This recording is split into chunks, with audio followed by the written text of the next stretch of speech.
Boo! Hope I didn't scare you. I'm dressed as a sportscaster on television. My name is Tony Sunzeri. Thanks for tuning in to SportsCentral on this Halloween weekend where the NBA season might just turn into a pumpkin. We're either going to have a season, it's going to be full 82 games, or we're going to cancel the entire season. We will know very shortly, actually. Its talks continue today. There were 18 hours of talks the past few days, and the owners and the players have not come to an agreement yet. For more information about the NBA lockout and what they're fighting about, log on to our website, LakeTahoeTelevision.net. There's a blog on there that goes over everything from the basketball revenue interest to the salary cap to really every issue that the players have with the owners and the owners have with the players. Okay, we have our college football expert on the line with us. We're going to bring him in right now. His name is Bob Nielsen. You can find him at Macduff's Pub pretty much 7 days a week. Bob, thanks for joining us on SportsCentral. Thanks for having me, Tony. You're welcome. Bob is our college football expert, and that's what we're going to talk about. Bob, you went to Notre Dame. The Fighting Irish lost to USC last weekend in South Bend. It was their first night game in 21 years. My question to you is, USC players claim that Notre Dame quit in the fourth quarter. Do you agree? No, I don't. It was a huge game for Notre Dame. BCS game on the line, most likely. So I really don't buy that. Yeah, the BCS bowl picture was there for them, correct? They were 4-2 at the time. Now they're 4-3. Is it safe to say there's no shot at a BCS bowl game for them? Yeah, I think it's safe to say that.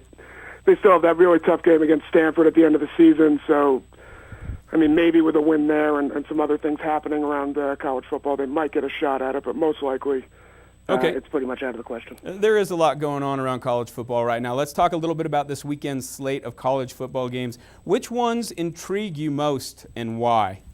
I like the Oklahoma-Kansas State game. Oklahoma obviously coming off a tough loss last week to Texas Tech.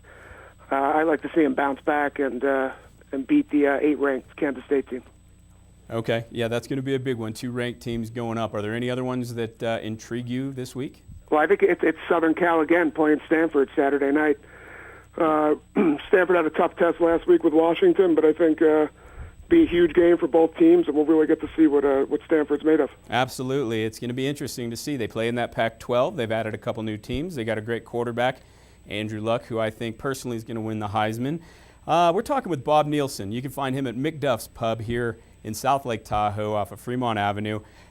He's our college football expert. Bob, let me ask you, who is your favorite to win the BCS title? I really like LSU.